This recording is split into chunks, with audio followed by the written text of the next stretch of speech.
Get ready, because things are about to get terrifying, and not in a good way. Today we're going to talk about 5 of the worst mistakes writers make with horror stories. What I'm going to do is go through each of these 5 mistakes, break them down, and I'll give you examples of each. Here's your spoiler warning. The ones in red contain the heaviest spoilers. Also, I have some exciting news. On August 2nd, I'll be in Indianapolis for Books and Brews 2.0. This is a fun get-together where horror writers hang out with fans, and if you've ever wanted to meet me in person or hunt me down with a chainsaw, now's your chance. Check the comments section below for more info on the event, and also I have 2 free tickets to give away. If you want to win them, leave a comment that includes the word Indiana. I'll pick a random winner sometime within the next week. First mistake horror writers make is botching the tone. Tone is the attitude the writer takes toward their work, and with horror, tone is especially important because you're signaling how the audience should feel about deadly events. While lightheartedness and comedy have their place in horror, they need to be used appropriately. If you're doing a horror comedy, you can weave in humor as needed, but if you're telling a more serious story, you gotta be more selective. This means setting the right tone up front and taking key moments seriously. You don't want to ruin the story or its atmosphere with unnecessary jokes. One bad example is the opening of Alien Resurrection. This is the 4th movie in the Alien franchise, and it's set hundreds of years after the first 3, all of which have a dark, serious overall tone. Resurrection opens by showing the teeth of the deadly xenomorph. It's a chilling image until the camera pulls back to reveal that it's actually not the xenomorph. Those teeth belong to a harmless bug, and a moment later that bug is squashed by a random NPC. This is not the way you want to start a horror story. Even though Resurrection is more lighthearted than the other films, at its core it's a serious horror movie, and it deserves a more appropriate opening. Another technique to keep in mind is shifting from one tone to another. This is a great way to relieve tension and keep the story fresh, but if you're shifting toward lightheartedness, it's best to do this during low-stakes scenarios. You don't want a sudden shift during a critical moment. A bad example comes from Jurassic World. I know this franchise is more sci-fi than horror, but in the movie's final battle, you have this moment where the Indominus is about to kill the T-Rex. Then a raptor comes rushing in, and the Indominus does this goofy double take. It completely breaks the tone, and from there, the scene delivers a sequence of events that turns a desperate situation into a silly one. So remember, preserve the key moments in your story. Keep them sharp, let them have impact, and don't undermine them with cheap comedy. Second mistake horror writers make is creating characters we don't care about. Characters are the heart of every story, but oftentimes writers will prioritize other elements like monsters, hauntings, lore, and cheap scares. The best horror stories, however, have characters who are more than just monster food. These characters matter. They have goals, responsibilities, hopes, and dreams. They stand for something. I recently did a video on writing villains and how you can get us invested in any character by using one of 3 tools: sympathy, empathy, and envy. First, it helps to make us sympathize with characters. Show us why we should feel sorry for them, and then we'll root for them to overcome their burdens. Second, make us empathize with them. Put them in situations that help us understand who they are or what's expected of them. Third, and finally, make us envy a character.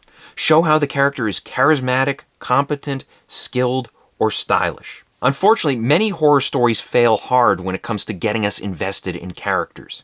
I recently watched the 2006 remake of The Wicker Man, and holy shit, let me tell you about this one. Now, for context, the original 1973 version is one of the best horror films out there. It's about a police officer who visits a mysterious island to find a missing girl.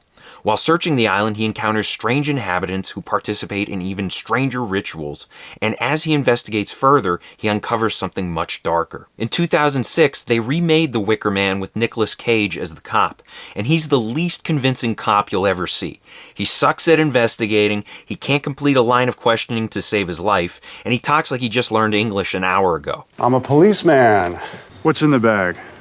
A shark or something? What's happening here the day of tomorrow? No, I mean tomorrow. What's happening here then? Some of the things he does in this movie are just unbelievable. He gets into karate fights with teenage girls, he hijacks bicycles, and then he loses his mind on his ex-girlfriend when he finds this burnt doll. This hers?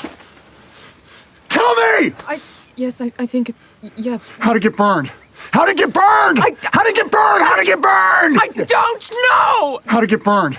How'd it get burned? How'd it get burned? How'd it get burned? Now, don't get me wrong, this is one of the funniest bad movies I've ever seen, and I love how it wears its stupidity like a badge. But usually you want characters like this to be competent at what they do, or at least have them working toward becoming competent. On the other hand, if your main character is aggressively dumb or useless or whatever, it's going to be impossible to take him or the horror seriously. Third mistake horror writers make is monsters over atmosphere. Ideally, you want to use atmosphere to manipulate your audience's emotions. This all starts with crafting a world that creates anxiety, builds tension, and leaves audiences feeling uneasy about what will happen next. Then, when the tension is in place, deliver a monster as an exclamation point. I'm a big fan of the Silent Hill video games and how they build a tense, unsettling atmosphere before unleashing tangible threats.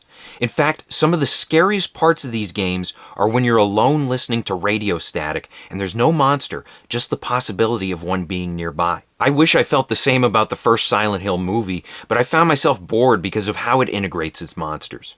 First of all, there are too many of them crammed into one movie. You have classic enemies, iconic villains, a twisted religious cult, hordes of bizarre abominations, and it's all just too much.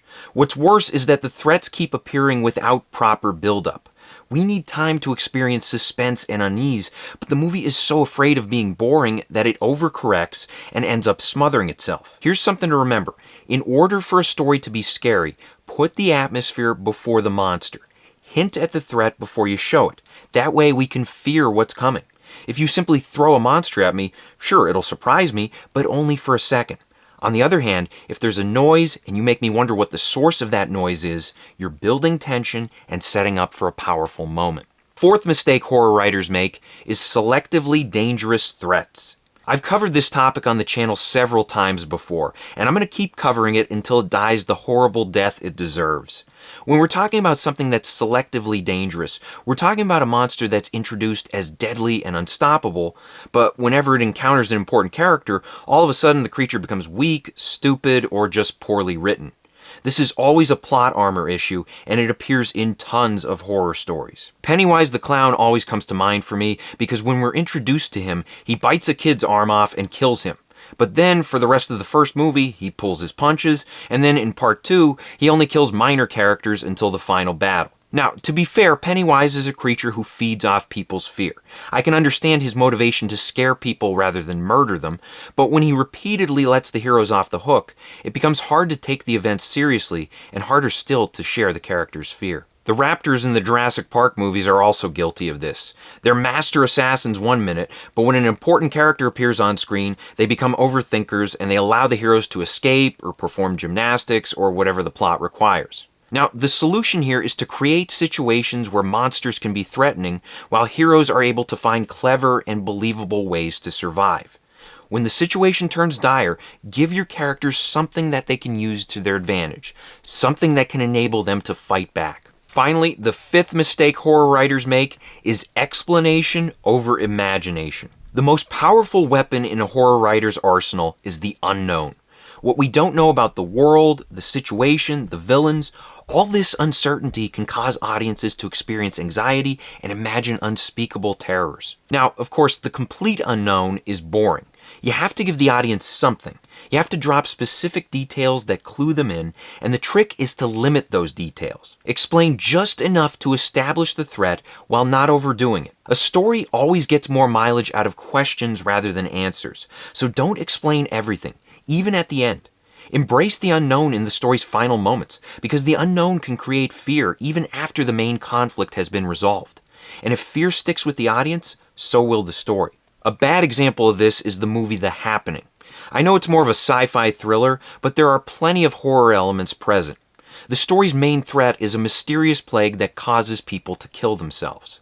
It's a grim situation that raises questions, but the scare factor takes a hit when an annoying side character suggests that plants are the source of the plague. Still, it's only one of several possibilities, but then, at the end, the movie confirms the plant theory with a TV info dump, which is about as bad as it gets. Instead of doing something like this, you want your stories to constantly raise questions and leave mystery out there. Leave a mystery about the hauntings and the monsters, and never give complete answers. Ideally, you want to tell a story that scares your audience and makes them wonder about the truth for years to come. So I hope this helps. Question of the day: what horror mistakes do you hate the most? Let us know in the comments section below. Thank you for watching. If you want to support the channel, please pick up a copy of either one of my books and be sure to leave reviews on Amazon. Bad Parts is great if you like small town horror. It's about people trading away their sick and injured body parts in order to get healthy again. And then Entry Wounds is great if you like thrillers. It's about a guy who picks up a haunted gun and he can't put it down till he kills 6 people with it. Also be sure to like, share, and subscribe. Check out my other videos. Maybe even hit that super thanks button. And as always, remember to keep on writing.